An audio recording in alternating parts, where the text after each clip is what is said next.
and this is our very first groundbreaking, historic episode.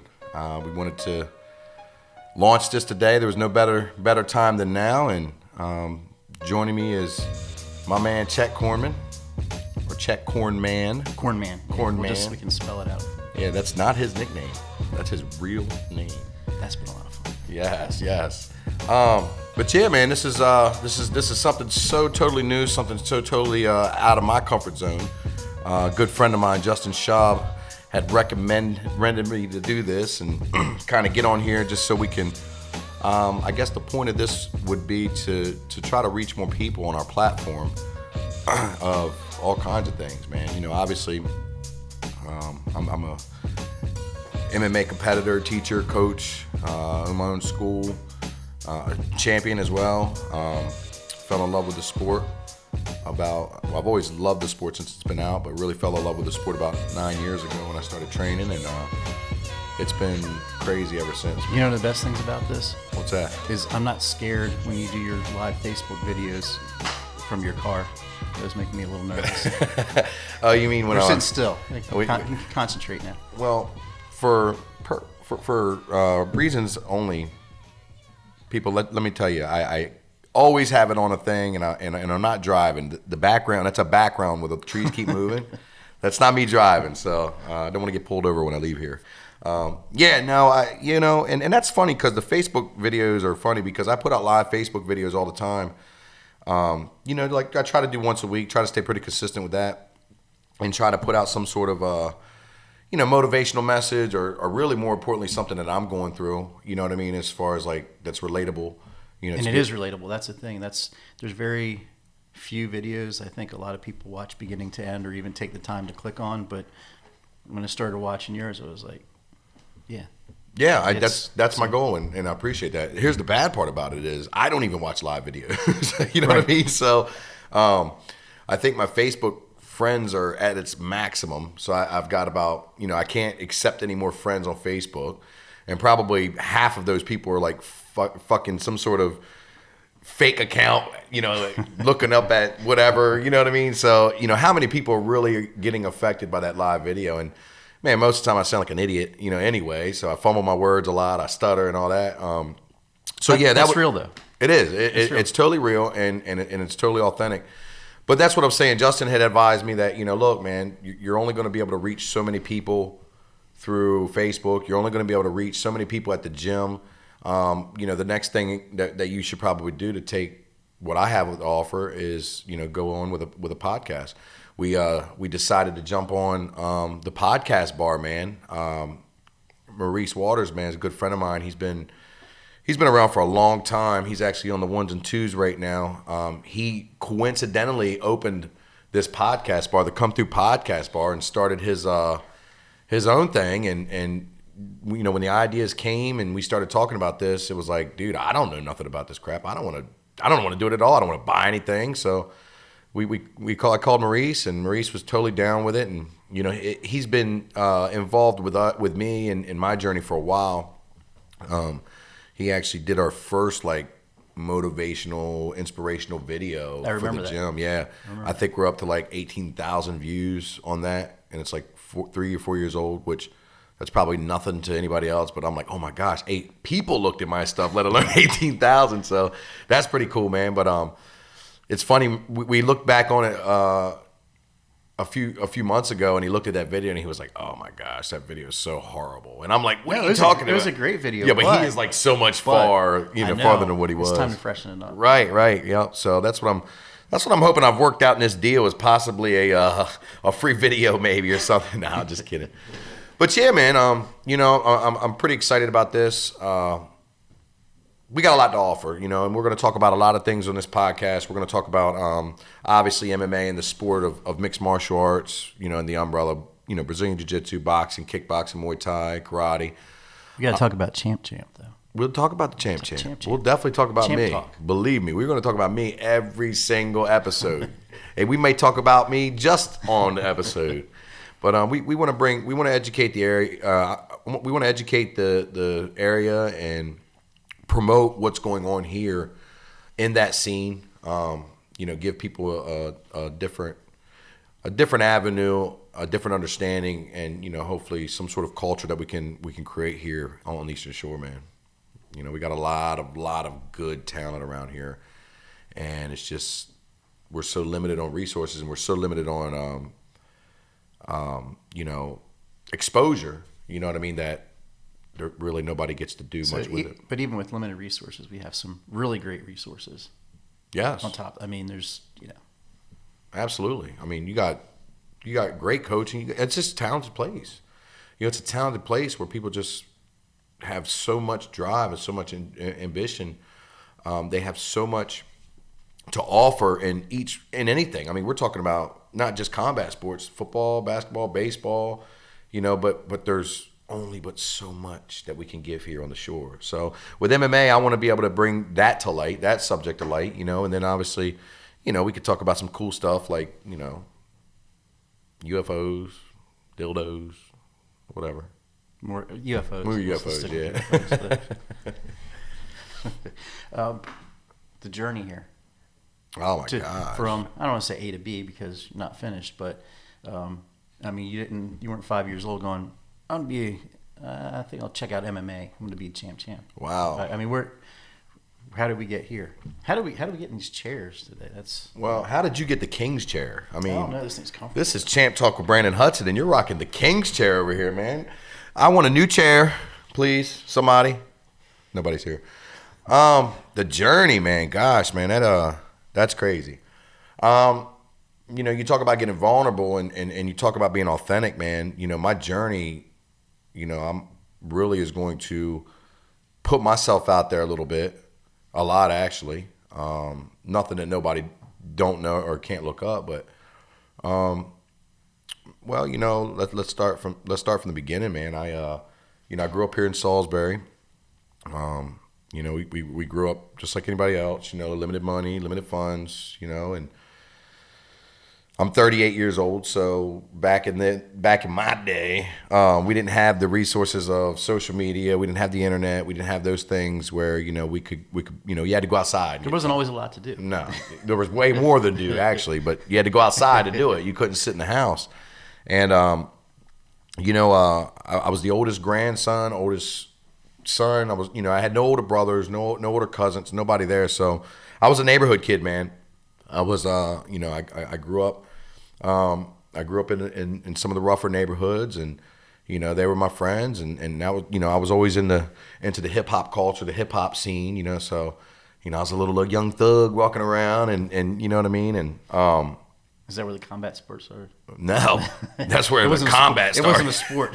That was when the combat started. Combat. You know what I mean? Like all my friends were black, man. So let me tell you something. Brothers can box, so you got to learn to bob and weave quick when you're, when you're young, man.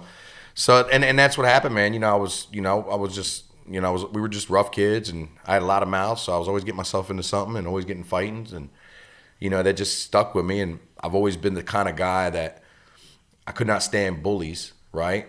So I would go after the bullies. If I seen them picking on somebody weaker, or if I seen something like that, it was something inside of me that just said, you have to fuck him up. You know what I mean? So I would just go ahead and do that, man. And that kind of built me a reputation. And, then man, I just, in high school, man, I think, a major turning point was I started selling marijuana. I started selling weed.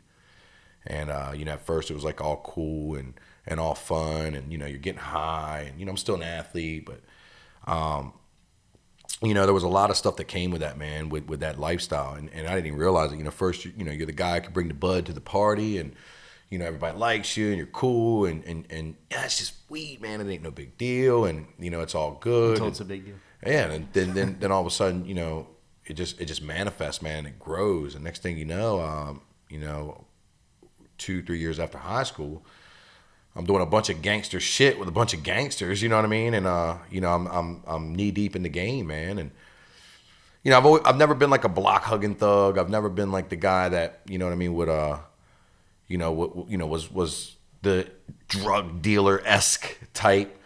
Always a good dude, man. Always thought that my integrity, my reputation meant more than, whatever. But I was fully invested, man. I was fully invested in selling weed, and you know, I got a pass a lot from a lot of people.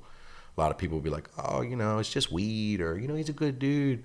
And I think that was even worse for me because it kind of justified what I was doing and justified my cause. You know what I mean? You know, we grew up poor, and of course, I'm helping everybody. I'm paying everybody's bills. I'm taking the risk and the sacrifice for my family and all that stuff, man. So, you know, I didn't really realize how much of, regardless if it was weed or not, I was a drug dealer. You know what I mean? At the end of the day, I was a drug dealer, and I was fully committed to that lifestyle. And you know, I did this for a long time, man. I did this for a long time. And then also, you know, as I'm doing that, you know what I mean, I'm living my life. You know, I'm doing what guys like that do. You know what I mean? And again, this is no judgment. This is no you should or shouldn't. You know, this is my journey. But you know, a lot of times, you know, guys that go out and hustle, man, they get a little bit of entitlement issues. They get a little bit of you know, they think that they're making the ultimate sacrifice for everybody. You know, they pay bills for, you know, people or women and stuff like that, and all of a sudden they feel like their behavior and their actions are excusable because that's what we're, you know, take some money. You know, So part of you starts kind of going away from the real you. oh, absolutely. Well, to be honest There's with the real you, and you're Well, be honest, starting to honest with you, Chet. In my situation where I started so young, I never knew who the real me was. I was so convinced that was the real me. I was so convinced that that's all I was worth. I had this thing inside of me that said I could do more. There's something I'm meant to be doing, but I could not figure it out. I couldn't see the light. I couldn't, you know, I had this money and I had this lifestyle and I managed it very well, but I couldn't figure out what to do. Tried to start little businesses, but the work ethic and the hustle wasn't there because I always had a fallback. You know what I mean? I always had a fallback on, well, shit, if I can't get a paycheck, I'll go make the paycheck, you know, or and what do you tell somebody that can buy whatever they want anytime and do whatever they want anytime that hard to say you're doing it wrong. Right. Hard to, and then you get, you know, you get a pass from so many people, and then you get you know, you get this feeling that you're doing the right thing and that no matter what, everything's going to be okay. And where I was, and this is such a, oh my gosh, I look back on this mentality, man, where I was doing it for so long and where it was just weed, I knew that if I got locked up, I'd do maybe a year, 2 years, and that's what I owed to the game. So in essence, I had a losing mentality. Like my mentality was, oh man, you know, if I get locked up, man, what are you gonna do? A year? That's another stripe on the sleeve, dog. You know, all the shit I've been through, man, I'm good. You know, and I basically was preparing to lose.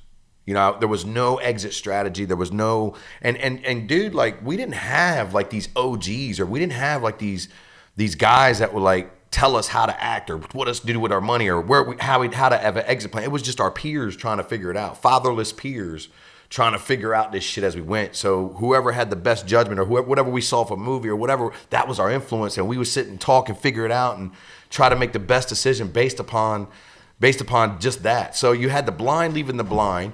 You had a lifestyle that was totally smoke and mirrors. You know what I mean? Then you go on the tangent of the rules by the game and how you're supposed to play and stuff like that. And I mean, it just created a monster and it created me being trapped in a lifestyle, and I had no fucking clue how to get out. I had no clue. I wanted to get out so bad. I wanted to be done. I wanted to change. I just had no clue. and that was kind of decided for you at some point, I imagine. Absolutely. So let's move along. So I was along with the hustler lifestyle comes the hustler diet. You know what I mean? You know, we fucking party every night. You know what I mean?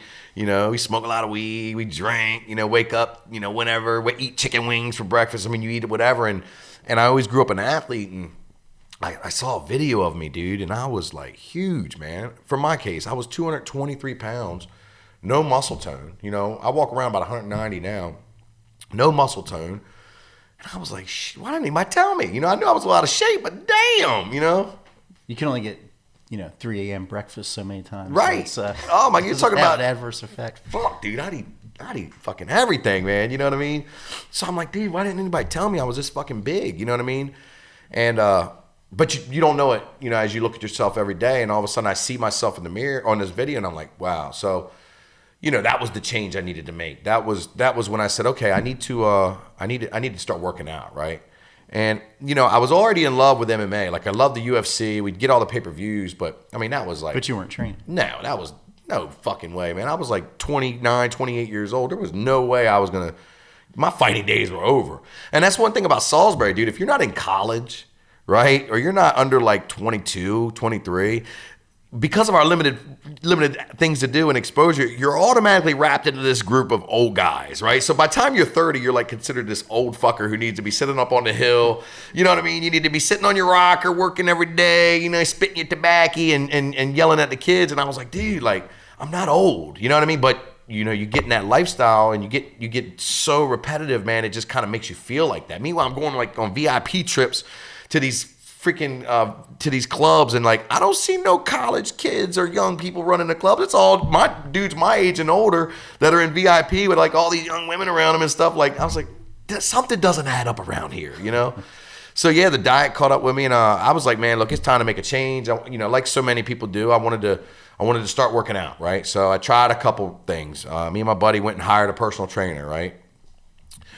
That didn't work out. You know what I mean? We didn't take that very serious. Came there all hied up and smoked out and go work out and then immediately leave and go eat a pizza. You know what I mean? Like that doesn't work. I didn't connect with that very well. Tried to do it on my own. Tried to like work out at a gym and just go and lift weights. And I've just never been the weightlifting kind of guy. I've never been the kind of guy to want to sit here and pump some iron. And that's a long thing. That takes time. Like you really have to be able to have patience and discipline to be able to see the benefits of weight training. That's the hard part. I mean, signing a piece of paper, joining a gym, that's easy. Yeah. But actually getting there. And I'm not like the gym guy. You're not? No, not at all. Oh, no. Confuse me. Get on a treadmill or, pump you up, pumping iron stuff. It's not, I took a spin class one time. I thought I was going to die. Right. They tried to kill me. But yeah, you need that guidance, I think, and something like that if you're going to be serious. I feel so too. I mean, some people got it. I just wasn't one. So I tried to do the gym thing, failed miserably. Couple gym partners, they don't never work out. Then I started working out with my buddy at his home gym, and we would get off work and he was pretty serious about it, and it was easy, it was convenient. So I would go over there, and it worked out for a little while. But man, it was one of them things where. Man, he was such a procrastinator, dude. So I'd get off work, you know what I mean? And I'd go to his house and, he'd sit around and play video games, smoke weed for the first hour before we even got started. I'm like, dude, you know how hard it was for me even to show up right now, right? So, and then we started working out and he actually had a punching bag there. And like, I was no stranger to fighting, so I like to move them hands and stuff like that. But, I was hitting the punching bag, doing a little something on top of the weight training. It just kind of, I'm 29 years old, baby, kind of bring back some old vibes. And, eventually that kind of fizzled out because, he was kind of like my gym, my rules and, egos and, just that wasn't the direction. So a buddy of mine he had his own little home dojo in the back of a shed. And he was actually training for a fight, an MMA fight. He was a guy I went to school with. He was a black belt.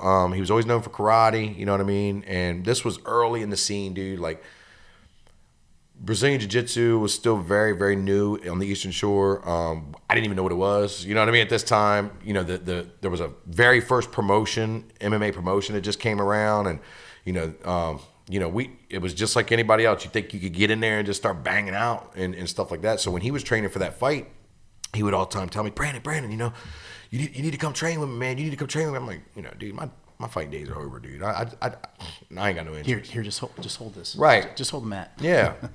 And I guess what happened was a series of events happened with that one gym. I started feeling good about hitting the bags, and I was starting to get into shape.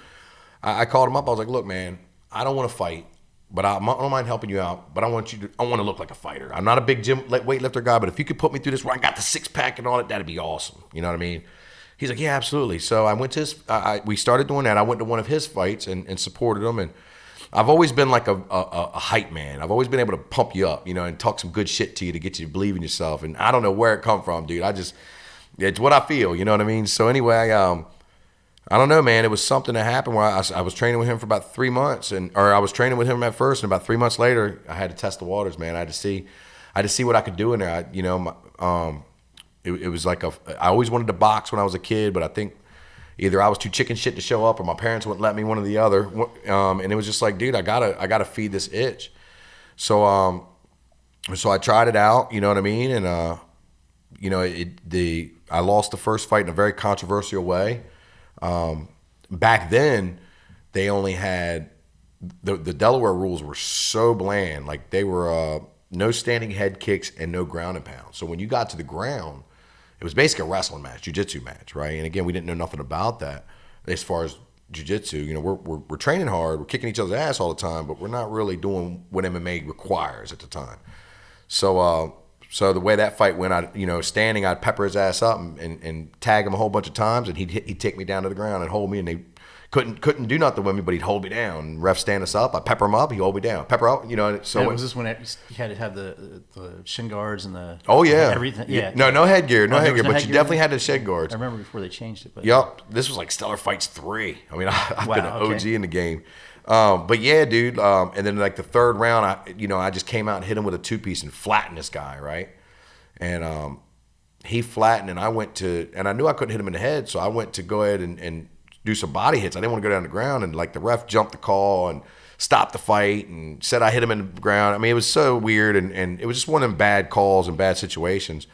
And then, the guy regained his, they figured shit out. The guy got it together, took me down, and, he beat me in a decision, basically 2-1.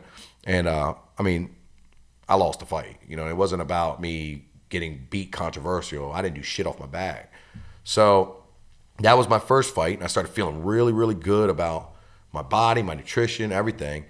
Got into the second fight, and this guy was a purple belt in Brazilian Jiu-Jitsu, right? Meanwhile, I'm like, I went down in weight. Meanwhile, I'm like, what's a purple belt? And at the time, this was like when a purple belt is like a purple belt. It's like a mystique type of position. I'm like, what's that? He can't be no better than you, coach. What belt are you? I didn't even take a jiu-jitsu class, Brandon. Well, you're good on the ground. You have this fucking egotistical mentality, this stupid mentality.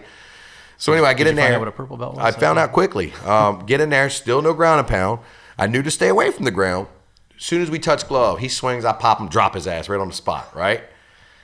I don't go to the ground. I try to beat him in the flurries. He gets up, takes me down to the ground, submits me like in a minute and a half. So now I'm like fucking 0-2. My hands are good. Like I know I can fight, but like I just don't have the shit. So meanwhile, I'm still doing what I'm doing on the streets. You know what I mean? I'm juggling like 6 different lives, dude. Like I'm a manager at this body shop, right? Because I'm basically needed that to be able to get credit so I could buy a house because I had all this money, couldn't do nothing with it. I'm still selling marijuana at a pretty large level. I'm over here a husband, a father. I'm also doing stuff on the side that I shouldn't be doing. You know what I mean? So like I'm like fucking James Bond with like 6 different lives, thinking this is normal, thinking that this is a normal way of living. You know what I mean? Let's hide all who we are from everybody. It's got to be stressful though. Not at the time. No, didn't even realize it. When I look back on it, I'm like, how in the hell am I still alive? Or how did I even manage? So going into our third fight, I said, look, dude, this is it. If I don't win this fucking fight, I'm done. You know what I mean? Like, there's obviously a sign this isn't for me. Obviously I'm too old. And that was a real crazy fight for me. All right. One, they changed the rules. Okay. Now you can stand and head kick. Now you can ground and pound. Number 2 was I had a good friend of mine. Her daughter had passed away. It was a 9-year-old daughter. She went to wake her up for school, and she had passed in her sleep. And at the time, I had my daughters. They were around the same age, and she was it just crushed me, dude. When you're in camp, you're like so in tune with like your spiritual side, your feelings, everything. And I mean, it just, it really hurt me, man. I mean, hurt everybody, the community and everything. And it was just one of them things, man, where like, all of a sudden, I'm starting to just have a different view on it, right? And people were really coming to me like, yo, you're doing so great. You're doing this, you're doing that, blah, blah, blah. And it was just like, I'm just trying to stay above water. I don't know what I'm doing. I'm just kind of training. So I went to this third fight, man. Somehow we were able to convince her to go to this fight. I think rightfully so, she was struggling for about, I think it was like 6 weeks leading up to it, and we convinced her to go to this fight. And I had always been like the highest draw fighter up at Stellar Fights, dude. Always. There's never been a fighter to sell more tickets than me, not even come close. And I don't know if it's because everybody really supported me from Salisbury, or maybe they just wanted to see me catch that ever so deserving ass whooping I needed. But they show the fuck up, man. They come out there and show up. And so as an amateur fighter, you get a cut off your ticket sales. That's how you get paid, and sponsorships, stuff like that. So I was able to, I got the promoter to match me to dedicate the fight to her, or to dedicate the purse, just to do something, you know what I mean? I felt so compelled, and in that situation, you're so powerless, you know what I mean? You can't really, there's nothing you can do about it, And anyway, man, I won that fight off my back. I was able to do that for a good cause, and that was like the whole shift of this MMA thing for me as far as competing. Now all of a sudden, I was able to go in there and get my ass whooped and do good by something. You know what I mean? I was feeling a little bit of purpose in my life, and I won. I obviously could do it and improved. That was probably when I first heard of you. Wow. Heard the name here and there, but then like 3 people come up to you, like tickets and the fundraiser, and I remember that time. I remember the situation certainly, and but yeah, that's when now I was putting the face with the name. Yeah. Yeah, it's crazy. Not at that point, but I knew the name. It's crazy because back then I had a complete shaved head. You know what I mean? And now it's like I got hair, and like a lot of my friends from like back in the day that haven't seen me, I'm like, who the hell are you? You know what I mean? But yeah, man, that was a turning point for me as far as what I could do, and then all of a sudden, and I mean, again, this is just on the amateur scene. This isn't like the UFC, but around here it was a big deal, man. It was a big deal for everybody. At the time, dude, Salisbury, I just felt that we were just losing so much. We were losing friends. We were losing to just so much, man, in the community and internally, and at least in my circle.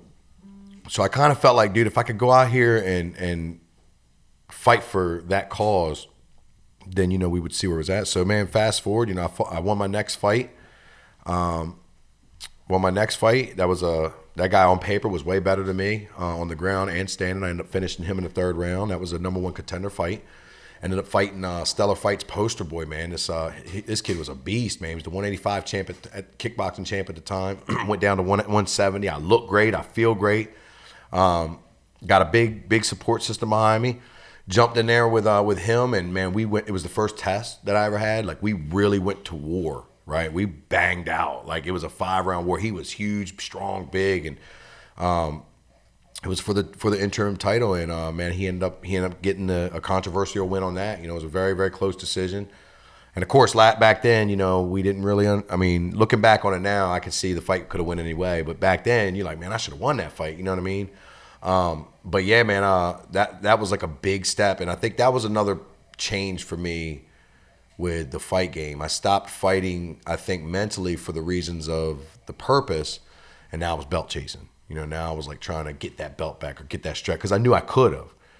And I think the universe kind of punished me for that, because I really didn't deserve even the opportunity in the grand scheme of things to be able to even compete. You know what I'm saying? Like, when I look back at it now, the universe was saying, come on, dude, like, you're an old guy. You ain't never done this. Who the hell do you think you are that you think you can get a championship? And if I got one, if I'd have won it, oh my gosh, it'd probably been the worst thing ever. My ego probably would have been so inflated and stuff like that. So I ended up going through a couple series of where I dropped the next fight, lost that one.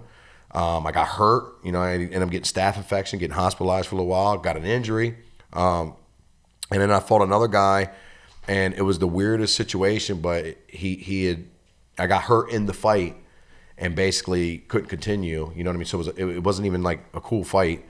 And at that point, man, I was done. I was like, look, dude, I'm pretty much it's a wrap for me, man. Like, I'm putting all this work in. I'm working a full-time job. I'm a full-time drug dealer. I'm running around doing all this stuff, all that. I mean, like, man, this isn't worth it. And again, fighting for the wrong reasons. So I had said I was done. That was I think that was in March of 2015, I believe. And then May of that same year, I got popped. And they were watching.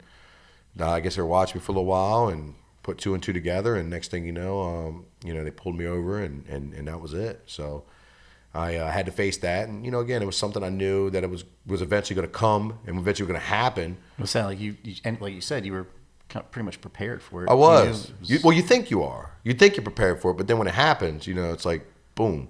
And like I had this job that I was at for 7.5 years. I was the highest man there. You know what I mean, on the totem pole. Gone.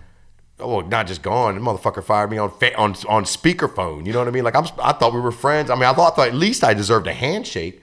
But I left for lunch and didn't come back. You know what I mean? So I could understand the fear that he had of what the hell's going on. I didn't. My fight team, like all the people I trained with, had no clue of what I was doing. There was a lot of people that associated me with this positive image and positive figure that didn't know what I was involved in, man, and it was crazy. It just happened. I'd actually had a fiance at the time who she actually asked me to marry her, and we were in this fairy tale love, and that was in between me quitting the fight and getting arrested.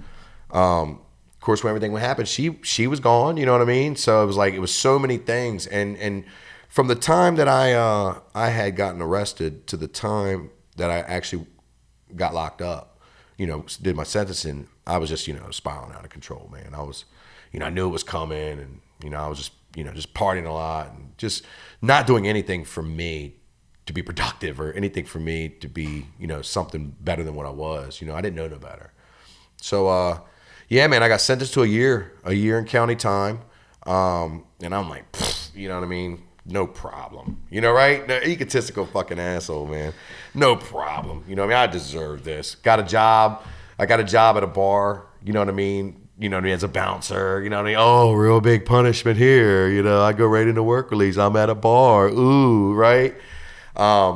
Meanwhile, I would be sent down to a business that I helped start, my cousin's shoe store, Dead Stock, down here. So half the week I'm down there at my own store starting a business. The other half of the week I'm at a bar on Thursday, Friday, and Saturday night. While it's popping and shit. So, oh my gosh, dude. I mean, there was no realization, and there was no like lesson to be learned there. You know what I mean? I was just sitting there, just once again figuring out a way to maneuver and do me and be who I am. And, I took it serious, but I didn't, I didn't really, I was definitely hurting from the breakup. I was definitely hurting from leaving my family. I was definitely hurting from, the situation I was in, but I was still finding a way to work my angle so that it majorly benefited me. And, the universe had other plans for me, man. So, they ended up, the jail ended up finding out about this business that I was starting, which on paper I had it all looking good, and I was telling them what was going on, but it just, yeah, right, come on, Brandon. So they yanked me off work release a week before my parole. I should have got out about 4 or 5 months on a year. I got denied my parole that week. I got yanked off of work release. No more income, no more nothing, no more managing things behind the wall. And I sat on the block for 5 months, you know what I mean, where I'd never experienced, that kind of life. I've never really been locked up before. So to go in there and go right to work release, and then you get that reality check of everything taken from you, man. That was, and my feeling, that was God sitting here telling me, all right, you think you're in control? Let me show you who's really in control, bro. And man, I had a tough run in there. Not with any of the inmates or not with the guards. Man, I was fucking getting treated like John Gotti in there, man. Like they were fucking, man, it was crazy, dude. Like some of the thugs were coming to me like, yo, Dame. They call me Dame up there. Yo, Dame, I got a problem with your cell, buddy, man. I just wanted to be one-on-one. I'm like, dude, I don't care about none of this. Like, what are you talking about? Like, I'm just minding my business trying to get through my bit. But you probably had more the internal than the external stuff. Absolutely, man. Absolutely. Well, it was a chance for me to get real with myself. First of all, it was a chance for me to go completely sober. I don't think I had been completely sober since I was in middle school. And when I say sober, I'm not talking about like hard drugs. I'm talking about like weed, alcohol, sex, partying, the escapes in life, right? So after the first 3 months of being completely sober, then I had the 3 months of where feelings started arising, things that I've never dealt with, right? And I've always been a pretty in tune person, but dude, like I've never dealt with feelings like on a level like that. And then obviously the frustrations and the things that you go through in there. So anyway, man, I you know what? I knew I was a convicted felon. I was done with the game. You know, I'd always want to be out, and this was my one fucking opportunity, dude, to be done. This was it. You know what I mean? No matter what. I mean, I didn't, you know, I got caught, but I didn't, I mean, it wasn't no major bust. It wasn't like they caught me with thousands of dollars or, you know, raided my house or took anything. You know, it wasn't like anybody around me got, you know, it was like just me. You know what I mean? So like I could have came right back and set the streets right back on fire. You know what I mean? And and before I got locked up in between that little time, that's my intentions. I was you know, what are you going to do to me? You know what I mean? I'm invincible. You know what I mean? But that reality check in there of just not being a father and not being able to do what I needed to do and be who I needed to be. Meanwhile, I'm looking at, you know, inmates and junkies and, you know what I mean? I'm looking at all these people, and the first inclination I had in my mind was, I don't belong here. I'm not these people. And then as soon as I thought that, my second thought was, no, I am, and I do. You know, I am these people, and I do belong here. So that was a humbling experience on my own, of understanding everybody's different journey and where they come from, because it didn't matter who I was or what I've accomplished or what I got waiting for me. I'm exactly what I am. I'm a fucking inmate. You know what I mean? So, you know, it was all just a humbling experience, but that was my opportunity, dude, to say I'm done.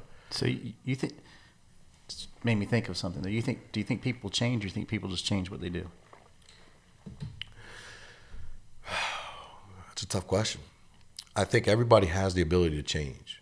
No, I know everybody has the ability to change. The hard part about changing is about turning inward, about looking internally. The hard part about changing is not just going through the motions in jail and writing down your plan, knowing what you did wrong, learning your lesson. The hardest part about change is coming home and executing it and staying diligent, you know what I mean, and staying committed to that change, because it is a fucking ride, dude. It is a ride to be able to sit there and say, it's one thing to come home and say, yo, man, I just went through the hell. You know, man, I just changed. I just did this. I just did that. And it's one thing to feel the vibes. But a year later, when you're back in the real world, when you're broke as fuck, when everything ain't going right, and you're still trying to stay committed to this thing, that's where the perseverance comes through, dude. And that's what I think, especially drug dealers, have the hardest time with, because they're not used to budgeting.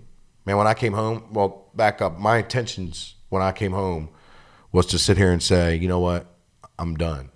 And I'm fully committed to that. And I'm not even smoking no weed anymore, because I'm pro marijuana. I think marijuana is great for the purposes of, you know what I mean, what we're doing now with legalization for medicine, for stuff like that. I think it's way better than pain pills and all that. But for me, if I even smoke a blunt, I don't believe that I won't be flipping packs again. You know what I mean? Like, I think it's such a slippery slope. The fact is not that I can't handle it. It's the fact that hustling and money was my addiction, not drugs. That lifestyle that I've always known. I've only been home 4.5 years, bro. So of this new granted. So I don't know no better. And I'm not, you know, I don't even want to test that ride. You know, I'm pro marijuana. I don't think kids under the age of 21 should be smoking it, because your mind's still developing. But I am pro marijuana for what the causes and purposes are. It's just not good for me, because I've already done that. I've already made money, spent money, sold it. I'm good. You know what I mean? I don't want to even test the waters of having that thought process. So I came home. My intention was to be a personal trainer and to train fighters. And man, I had no clue of budgeting. I know how to pay my bills, know how to make money, but I didn't know how to rob Peter to pay Paul each month to get by. I had no clue of you know, real true money management. I had no business experience. You know what I mean? I know how to hustle. I know how to manage that business, but nothing, man. And I just came with a plan, but I stuck strong to my vision. I stuck strong to what I was supposed to do. But yeah, man, that first year, dude, it was fun and new, and I was focused on what just happened. So I was pumped up and motivated. But at the same time, man, that was a hard year. That was a big, big learning curve for me. That was, it was a lot of tests. It was a lot to see if you can really live up to your word. You know what I mean? Especially when the opportunity was right there. It was a phone call away. You know what I mean? Nobody would ever know. You know what I mean? But man, I just knew that, dude. I just knew that if I ventured down that course and broke that commitment to what I decided to do and what I made my mind up, I just knew that I would be right back where I was. And again, that was my one opportunity to get out. You know, I knew no other way to get out.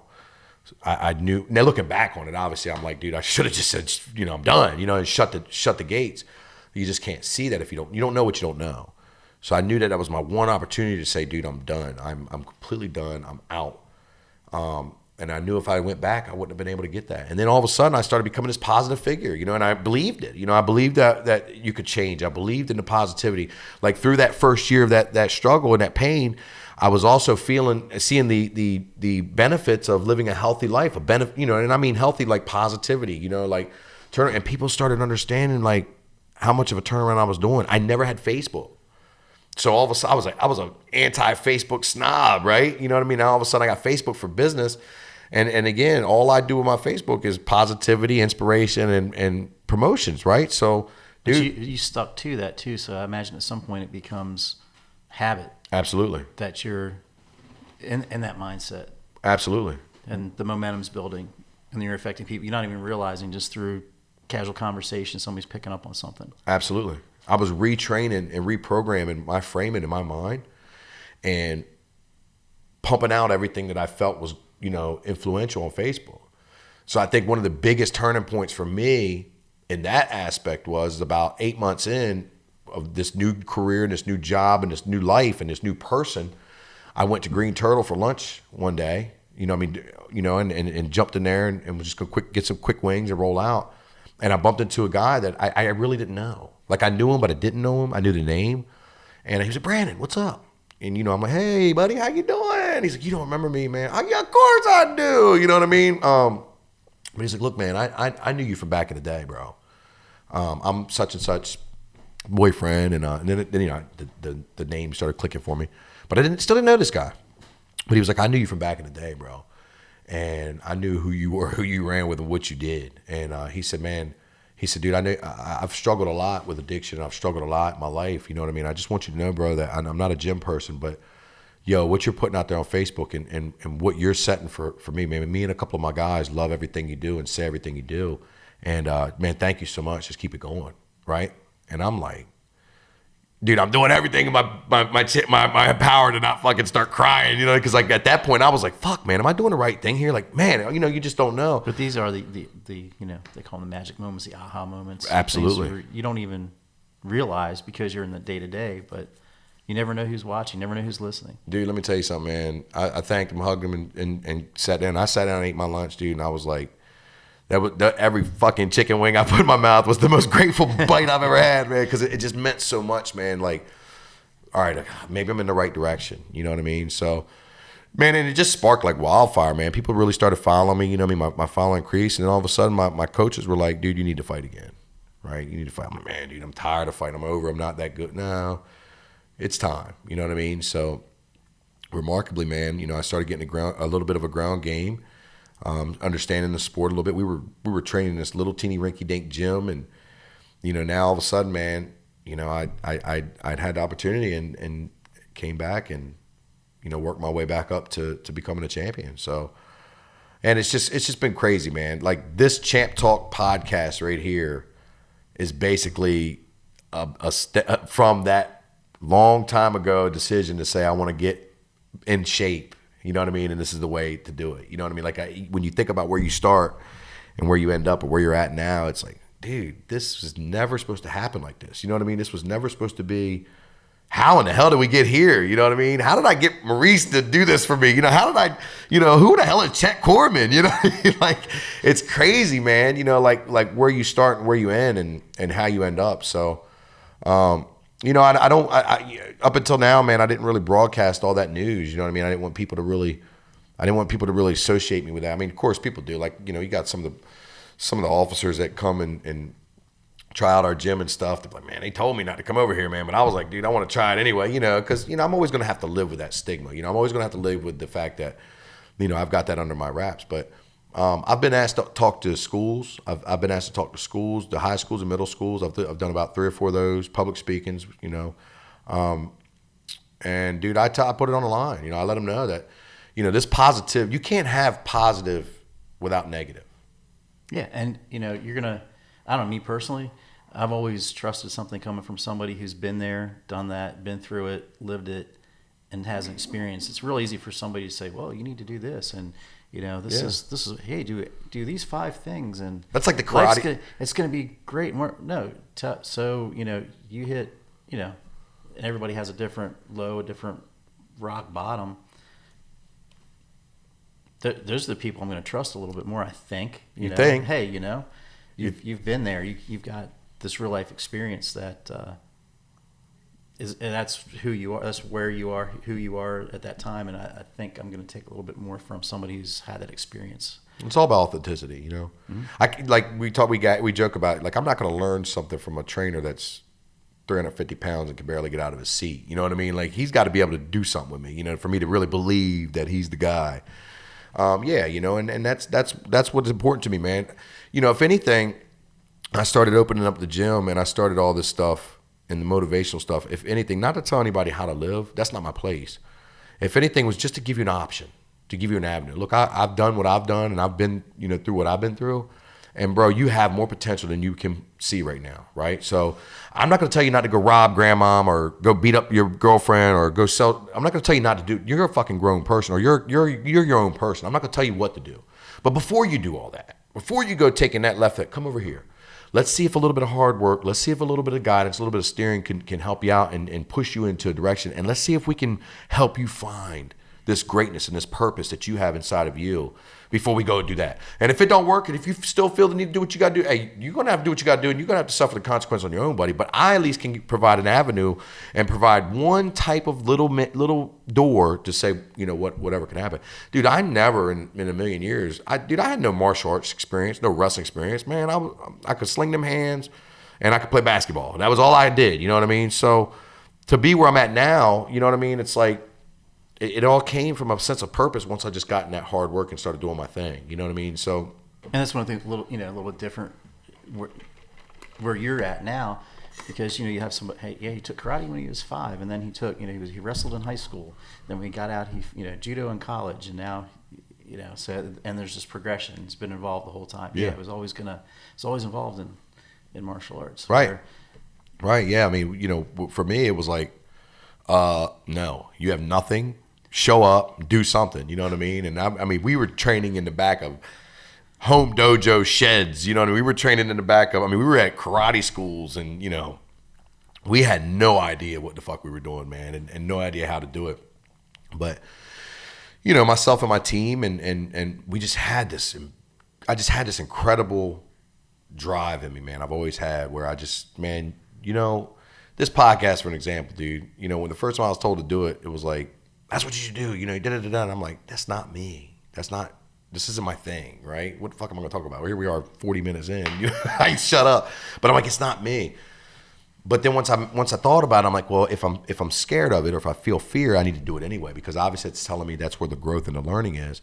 And now that I've signed up to do this, you can't tell me that it's not gonna work. Like, I've totally invested my commitment, and I've totally invested my thought process into saying, I've got an idea and it's going to work, and you're not going to tell me any different. That's the same way with the gym, dude. We're located at Pure Fitness now, SBY MMA and Fitness. We're located at Pure Fitness now, and that gym is sharp. It's nice. Dude, we got a setup up there, man, and we got coaches up there, we got disciplines up there, and we're just getting started. We're nowhere near, even the beginning in my book. But man, we've got a really, really nice setup. We're with a gym that's been established for a very long time, that wanted nothing to do with combat sports for the longest time. You know what I mean? We've got a Brazilian Jiu-Jitsu teacher who is the pioneer of Jiu-Jitsu for this area, who wanted nothing to do with MMA for years. You know what I mean? To be able to bring all those pieces to the puzzle, man, is it's pretty remarkable about what we got going on over there, and what we've accomplished, in this time. But again, it comes from just that sense of belief. It comes from that drive in me. And dude, I burned the boats. I burned the boats. When we ride, there was a story about, I can't remember which country, but it was long ago. They rode these this army wanted to take over this this country wanted to take over this other country, right? And the army sat there and shipped over to the country their army, and they were going in there. And as soon as they got off on the shores, they told the general to burn all the boats. And the general looked at him like he was dipped in shit, and he was like, "Dude, we're either going to win or we're not going home. It's just we're burning our boat, we're burning everything behind us, and we're going to create our own." And you have to have that mentality in life, man. You have to say, "I'm going all in," and just say, I can't have this fallback. You know what I mean? I think that's the biggest thing that I take from it. If I had that fallback. And that's why I never wanted to smoke weed when I got out. That's why I never wanted to indulge in that lifestyle again, because if I had that fallback to go make that money, which I knew it was accustomed to, I would have never been able to figure this shit out. I would have never been able to hustle as hard as I do, or find the backings, or find the people that would support me, and it just wouldn't have been authentic. There would have still been a hidden door that only I knew about, right? And things probably wouldn't have lined up that way. Not at all. They couldn't have. So, it does take a lot for me to voice that on air and say that to so many people and to put that out there. But, at the same time, man, fuck it. You case search me. You're going to find it out anyway. Go ask about me. You'll find it out anyway, But, dude, that'll probably wrap this segment up, man. You know what I mean? And this episode, I think what everybody has to look forward with this podcast is we're gonna have a lot of guests on here. It'll be streamed through Spotify and Apple. Maurice, did we say we're gonna do that? Yep, Spotify and Apple. We'll go on Facebook Live or Facebook. I mean, it'll be through as much as we can to put it out. We'll have guests on here. We'll have a lot of cool stuff. We're gonna talk about MMA. We're gonna talk about the fight scenes. We're gonna talk about the fighters in the area. We're going to talk about everything, man. So touch on classics, or we're going to save that. No, I don't think we have enough time right now. We're kind of running it thin. So we'll talk about the OC Classics. Great event last week, man, with the local talent in Brazilian Jiu-Jitsu and karate. But yeah, I think I got once again long-winded, and nobody stopped me. Chet, no one stopped me from doing it. I was trying, I love the story. I noticed that gaze that you gave me in your eyes. Like, we almost fell for each other at that moment, dude. It was magical. Are we best friends? Let's go get an apartment. But yeah, you viewers, you guys can expect some authenticity here, and you can expect a lot of good stuff, man. It's not always going to be so heartfelt, and we're gonna have a lot of fun here, man. I'm just and we'll lighten up sometimes. I might talk a little bit. Maybe one. Well, I don't know about that. But guys, thanks again. Tune in to us every week, and stay safe out there.